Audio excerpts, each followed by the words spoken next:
Welcome everyone, episode 11 of the Dolphins Make Me Cry podcast and our first on the road live edition here live, Lucas Oil Stadium, Indianapolis, Indiana, where on Sunday the 3-3 Colts will host the 2-3 Miami Dolphins. And right now, Colts favored by 3, over under on this game 44.5. So, where we're at as the Dolphins coming off of the bye week, had the barely getting through it win against New England 15-10 a week ago. Where we're at now, this is a pivotal game, AFC, if the Dolphins want to have any shot of getting themselves into the playoffs. This week, Mike McDaniel came out and said that Tua Tagovailoa will play football this year. No kidding, Mike. He will play next week against the Cardinals. Book it now at home. So what does that mean for this game? That means in this game, the Dolphins have to get by. Another indictment of Mike McDaniel and this front office is the fact that Skylar Thompson, the guy who you groomed for 3 years, who was out of his league in the game in Seattle, had bruised ribs, and then basically couldn't play against the Patriots. Now he's able to play in practice, but now you're saying that we're still going to go with Snoop Huntley, which I'm honestly fine with, and at the end of the day, you're better off for the fact that Snoop Huntley played 2 games. He's now been here about a month. You can see he can do some things. He's insanely limited, but it is what it is. I'd much rather go with that devil than the devil of Skylar Thompson trying to come back and figure it out off of the bruised ribs. But it's a complete indictment of Mike McDaniel in the front office, the fact that this guy was here for 3 years, and in 3 years, he could not figure out the offense, he could not lead the offense, he could not really get anything done, and you basically have now said, hey, we screwed up in the offseason as a front office and as a coaching staff, and now we got to go with a guy who's been here basically a month off of the Ravens practice squad. So, where that leaves us for this game. This is a very, very interesting game. The Colts made some interesting moves in the fact that Joe Flacco brought them to 2 victories, as we have the band behind me. Joe Flacco brought them to 2 victories in the last 2 weeks. And Joe Flacco's a pro, he's a Super Bowl winner. But the Colts made the decision to go with Anthony Richardson, their second-year player who can make a lot of big plays. He can also make some big mistakes. He's also reckless with his body. They made a decision in this game to go with their future as opposed to probably going for the right now and a proven Joe Flacco. And the other injury perspective here would be the Colts running back, who is going to be out this week. It looks like, based on injury and on the injury report. That's big for the Dolphins.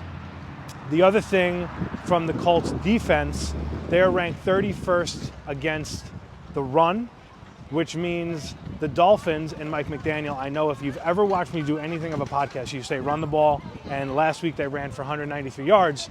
So that means to me this week that the Dolphins need to come out and run the ball and pound the rock. You get a second week of Mostert. A-Chain's going to come back off of the concussion.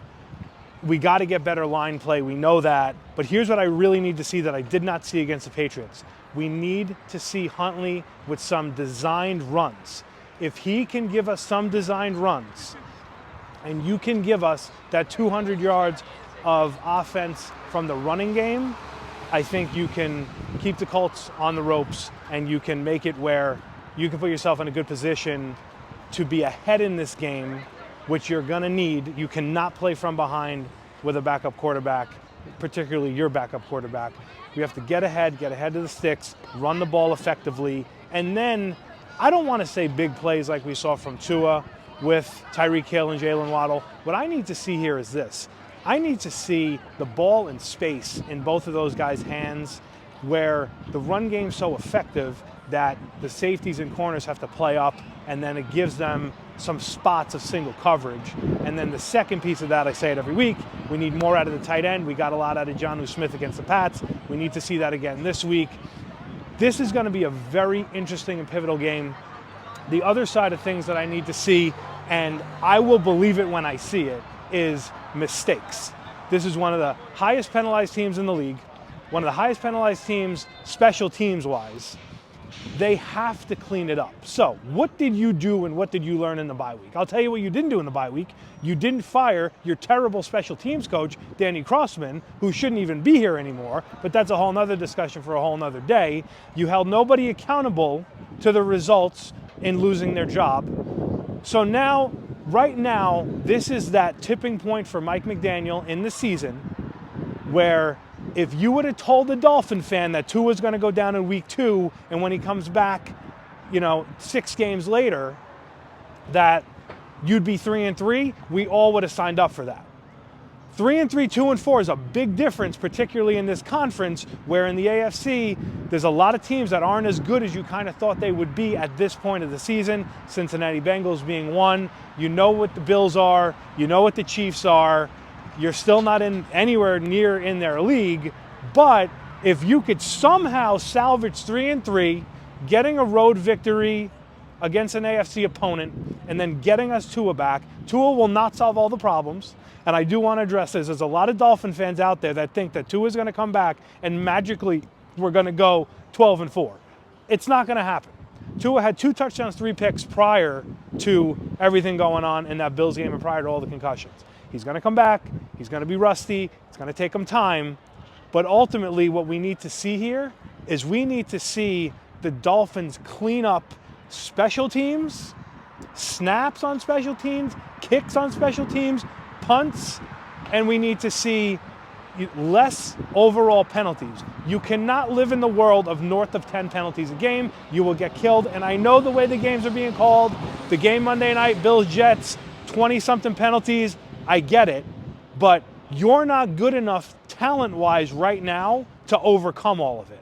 So we need to start seeing smart play. Now, if I was a betting man, would I think that that's going to happen? I wouldn't, because the track record for the last 3 years has been a lot of penalties, sloppy play, and you've just had enough talent to overcome. But right now, when you don't have the talent, you can't overcome.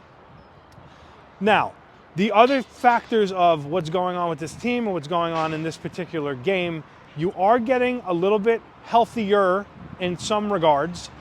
It looks like Javon Holland's going to play, even though he has a broken bone in his hand. A lot of scuttlebutt with his contract and money, and he didn't get paid in the offseason. You figure he's going to play. He's got to prove his worth to get the contract he wants. And Ogba's banged up. Looks like he will play, hopefully. You got some guys back on the line. The biggest problem to me defensively for this team, and they've done a hell of a job considering where the offense has put them in. Defensively right now for this team, the pass rush, I don't know where you're going to get it from. You lost Phillips, which was huge. Chubb, the practice window's open, but he's not practicing yet. You're probably not going to see him until November. And then you got Chop Robinson, your number 1 pick. A player that we all like, a player that has a great burst, but a player that is young, a rookie, cannot set the edge, and we haven't seen enough of him making big explosive plays and making a big enough difference in a pass rush. So there's got to be some creativity around this pass rush, and I think Anthony Weaver is going to do that, probably some design blitzes. I'd like to see a little bit more corner blitzes, safety blitzes, throwing people off, things like that, because you're not going to generate enough with just an Ogba right now, who's banged up as it is, and Chop Robinson and Kamara, who you drafted, who's not on the field. You're not going to see enough of that as it pertains to the pass rush. And I think that could be a big, big issue. The X factor of Richardson playing at QB, the Dolphins traditionally have done a terrible job against QBs that can run, and he can make big plays, for sure.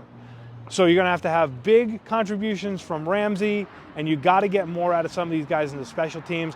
And we need some turnovers. Now, I'm going to give Kader Kohu a lot of credit.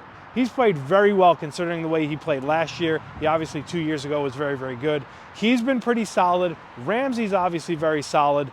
But we need a couple of big interceptions against a young second-year QB who's been very banged up his entire 2-year career. We need a couple of turnovers from this defense to put this offense in the right position to then run the ball, control the clock, and eke out of here with a victory. Are you going to win this game and score 35 points? No, I don't think either team is going to.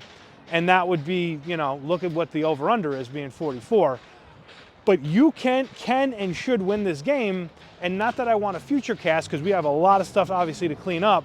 The schedule, and again, you know how that goes, doesn't look as bad as it did in July and August, when you got a lot of these teams that are really, really struggling. The Jets got their problems. You got the Browns at the end of the year, a game they're probably going to move from Sunday night. You have Cardinals, Raiders, Patriots again.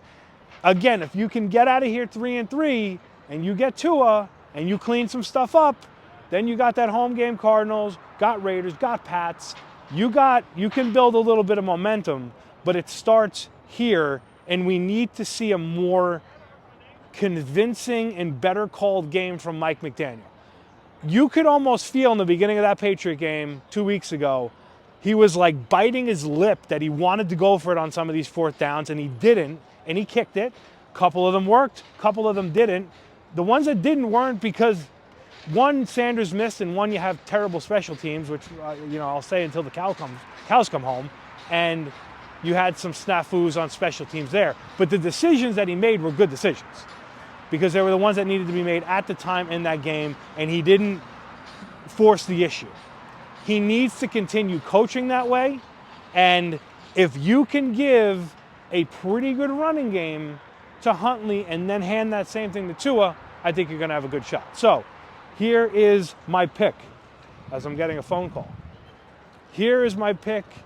Dolphins, Colts, 1 o'clock, Lucas Oil Stadium on Sunday, 44.5 over-under in the league where they play for pay. So Dolphins, Colts, 44.5, Colts favored by 3, being the home team. My prediction is this. I actually think, and I really don't know why I'm going to do this, I'm going to kick myself probably for doing this. I think the Dolphins are going to win this game 24-17. I really do. I think they're going to do enough. I think they're going to run the ball consistently. I think they are going to clean some stuff up. I think you're going to actually walk out of this game and you're going to say, all right, we actually weathered a storm. We did some good things, and we came out with a victory. We limited a young quarterback. We made him make some mistakes. We ran the ball effectively. Huntley being in the system a month, he made some plays. He got the ball in some of the playmakers' hands. He got the tight ends involved. I think you're going to see that in this game. I hope you're going to see that in this game, because I don't want to say the season's over at 2-4, but you got very tough sledding if you lose another AFC game going into the latter part of the year, and you put a hell of a lot of pressure on a returning Tua next week. So hopefully I'm right. Let's pray. We'll see you Sunday. Let's go Fins.